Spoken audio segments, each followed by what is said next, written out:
నమస్తే. ఇన్నాళ్ళు నన్ను సపోర్ట్ చేస్తూ, ఎంకరేజ్ చేస్తూ మీ ప్రేమని నాకు అందిస్తున్న ప్రతి ఒక్కరికి కృతజ్ఞతలు. అలాగే ఈ వీడియో కూడా ఖచ్చితంగా మీకు ఉపయోగపడుతుంది. లైక్, షేర్ అండ్ సబ్స్క్రైబ్ చేసి మీ సపోర్ట్‌ని నాకు అందించండి. అలాగే ఈ వీడియో పట్ల మీకున్న అభిప్రాయాన్ని కామెంట్ సెక్షన్‌లో కామెంట్ చేసి తెలియజేయండి. ఇప్పుడు వీడియోని చూద్దాం. నమస్తే. Welcome to our channel. నేను పద్మిని. ప్రస్తుతం మనతో పాటు ప్రముఖ ఆధ్యాత్మికవేత్త, వాస్తు జ్యోతిష పండితులు, న్యూమరాలజిస్ట్ శేషగిరిరావు గారు ఉన్నారు. మాట్లాడదాం. సార్ నమస్తే సార్.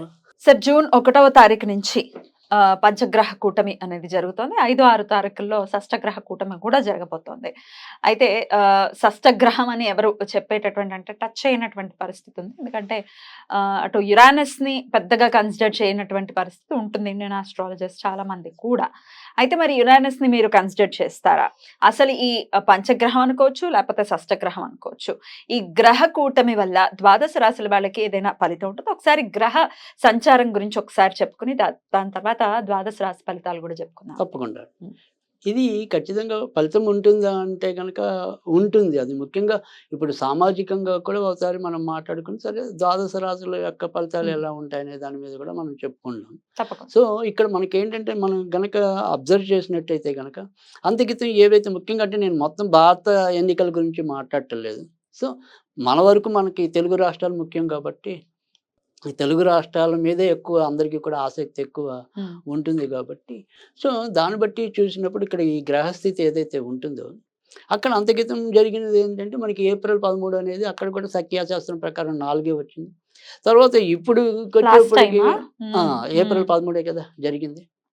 సో అక్కడ సోమవారం నాడు జరిగితే ఇక్కడ మనకి ఎన్నికలు వచ్చే ఫలితం ఏదైతే ఉందో అది 4వ తారీఖు వచ్చింది. ఈ 4వ తారీఖు మంగళవారం వచ్చింది. సో అక్కడ సోమవారం వచ్చింది, ఇక్కడ పక్కనే మంగళవారం వచ్చింది. అక్కడేమో ఆ రోజు పునర్వసు నక్షత్రం గురుడిది ఉంది, ఇవాళ భరణి నక్షత్రం అనేది శుక్రుడిది. పైగా జూన్ 1 నుంచి ఇదే రాశిలోకి కుజుడు కూడా అడుగు పెడతాడు. సో జూన్ అనేది 6వ నెల మన లెక్కలో. ఈ 6వ నెలకి అధిపతి నేను కుజుడికి ఇస్తాను. అంటే ఇక్కడ కుజుడి యొక్క ఏదైతే మరి ప్రభావం ఉంటుందో అది బీభత్సంగా ఉంటుంది. సో ఇక్కడ కనుక మనకి ఎన్నికలు జరిగిన టైం కన్నా కూడా రిజల్ట్స్ వచ్చే టైం అనేది కొద్దిగా సంక్లిష్టత అనేది ఎక్కువ ఉంటుంది. ఒకటి మరి జూన్ 1వ తారీఖుని కుజుడు మేష రాశిలో అంటే తన యొక్క స్వయం రాశిలోకి వస్తాడు. సో దాని తర్వాత రెండోది వచ్చేప్పటికి భరణి నక్షత్రం అనేది అది దగ్ధ నక్షత్రం అంటాం. అంటే సాధారణంగా వచ్చేప్పటికి ఏంటంటే భరణి నక్షత్రంలో మీకు ఏవి కూడా పెద్ద ముహూర్తాలు ఉండవు, శుభకార్యాలు పెద్దగా చేయరు, ఉండవు. జనరల్‌గా మామూలు ఏదైనా అన్నప్రాసన అది కూడా ఉండవు జనరల్‌గా. అన్నీ నార్మల్ ముహూర్త ఏదైనా ఉంటాయి తప్ప అసలు భరణిలో ఎవరు కూడా సాధ్యమైనంత వరకు ముహూర్తాలు ఏం పెట్టం. ఎందుకంటే అది దగ్ధ నక్షత్రం అంటాం దాన్ని. పైగా భరణి నక్షత్రానికి అధిపతి మరి యముడు కదా! యముడు. సో అందుకని భరణిలో మీకు అందుకే మాలయ పక్షుల్లో భరణిది చాలా ఇంపార్టెంట్ ఉంటుంది అది. సో అందుకని అది భరణి నక్షత్రం రావటం అనేది. తర్వాత రెండోది వచ్చేప్పటికి మంగళవారం మరీ ఆయన శక్తి ఇంకా పెరగడం. సో మంగళవారం వస్తుంది. కనుక ఇక్కడ ఏంటంటే నేను చెప్పేది ఏంటంటే సాధ్యమైనంత వరకు సమాజంలో ఏదైతే ఇవాళ మనం అందరం కూడా ఈ బెట్టింగ్లు అనుకోండి, జోదాలు అనుకోండి, ఇలాంటి వాటన్నిటికీ కూడా మనం కొంత ఏమంటాం ఆకర్షితులు అవుతున్నాం. తద్వారా కూడా మనం ఇబ్బంది పడుతున్నాం. ఇక్కడ ఖచ్చితంగా మీకు అన్ఎక్స్‌పెక్టెడ్ రిజల్ట్స్ అనేది 4వ తారీఖు చాలా ఎక్కువ ఉంటాయి, వస్తాయి. అందరం ఒకటి అనుకుంటే ఏదో జరుగుతుంది.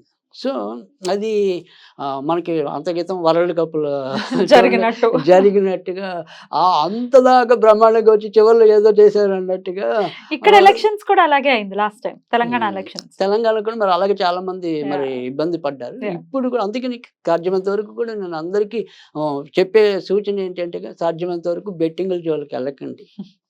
సో అది నా హృదయపూర్వక వినమ్రం ఇస్తున్న సూచన. ఎందుకంటే ఇది గ్యారంటీగా ఈయన ఇన్ని ఓట్లతో గెలుస్తాడు అనుకున్నది అసలు పూర్తిగా ఇబ్బంది పడవచ్చు. ఎవరైతే ఏమాత్రం ఓపు లేదో వాడు ఉన్నట్టుండి హీరో అయిపోవచ్చు. సో అలాంటి అన్ఎక్స్‌పెక్టెడ్ రిజల్ట్స్ అనేది ఒకటి ఉన్నది. తర్వాత రెండోది ఏంటంటే ఈ రిజల్ట్స్ ఏవైనా కూడా సాధ్యమైనంత వరకు కూడా అందరూ కూడా దాన్ని స్పోర్టివ్‌గా తీసుకోమని నేను చెప్తాను. ఎందుకంటే ఇక్కడ స్పోర్టివ్‌గా ఎందుకు తీసుకోమంటున్నానంటే ఖచ్చితంగా అప్పుడు ఎన్నికలైన దానికన్నా అంటే సజావుగా అయ్యాయి ఎక్కువ శాతం. మరీ ఎక్కువ ఇబ్బందులు పడలా. కానీ ఇక్కడ మటుకు ఖచ్చితంగా కొంత ఉద్వేగపూరితమైన రిజల్ట్స్ వచ్చిన రోజు అలాంటి సన్నివేశాలు ఉంటాయి. అలాగే లేదు అంటే ఇందాక మనం చెప్పుకున్నట్టు ఏంటంటే ఈ భావోద్వేగానికి లోనై ఏదైనా సరే ఆకస్మికంగా అనారోగ్యం బారిన పడవచ్చు. ఇట్లాంటివి ఉంటాయి. అది ఇప్పుడు గుండె జబ్బులు అనుకోండి, రక్తపోటు అధికంగా ఉండటం అనుకోండి.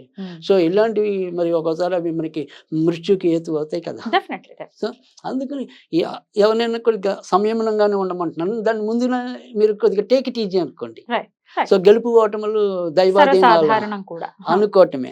సో అందుకని ఎవరి మీద విపరీతమైన ఆశ పెట్టుకోవచ్చు, నిరాశ పెట్టుకోవచ్చు. జరిగేది ఎలాగో జరుగుతుంది. సో ఎవడున్నా మనది ఆదుకునేవాడు అయితే తక్కువే.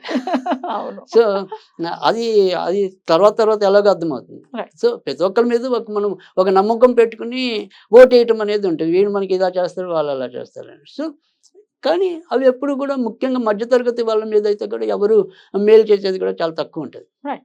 Right. సో దేశ కాలమాన పరిస్థితి ఇలా ఉంటుంది. ఈ Right. గ్రహ కూటమి కూడా అది ఇదే చతుర్థ గ్రహ కూటమి. అందుకని నేను చెప్పి ఇక్కడ ఈ చతుర్థ గ్రహ కూటమి కూడా మనకి ఏమవుతుంది, ఇప్పుడు ఏదైతే ఇది ఉంటుందో సాధారణంగా ఇక్కడ ఇది వృషభంలోనే ఇంచుమించుగా మనకి సూర్యోదయం అనేది ఉంటుంది. అప్పుడు మేషంలోనే సూర్యోదయం ఉంది.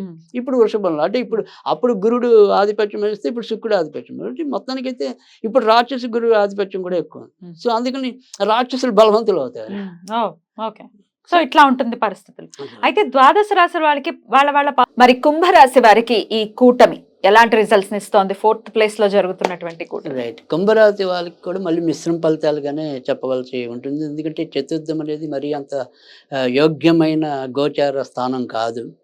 కానీ తృతీయంలో ఎప్పుడైతే కుజుడు వచ్చి చేరుతున్నాడో జూన్ 1 నుంచి చేరుతాడు కదా. సో అందుకని కుజుడు వచ్చాడు కాబట్టి కొంతవరకు కొన్ని విషయాలు ముఖ్యంగా ఏవైతే వ్యక్తిగతంగా ఉద్యోగాల్లో ఉంటారో వాళ్ళకి మటుకు ఖచ్చితంగా మంచి అవకాశాలు పొందడం, అప్పటిదాకా పడుతున్న ఏవైతే ఒత్తిళ్ళు ఉన్నాయో వాటి నుంచి జయించి ముందుకు రావటం అనేది అయితే తప్పకుండా ఉంటుంది. ఆ రకంగా ఉద్యోగ విషయాల్లో మాత్రం ఖచ్చితంగా కుంభరాశి వారికి మేలు జరగటం అనేది ఉంటుంది. మరి ఏ విషయాల్లో ఎక్కువ చెడు జరగచ్చు?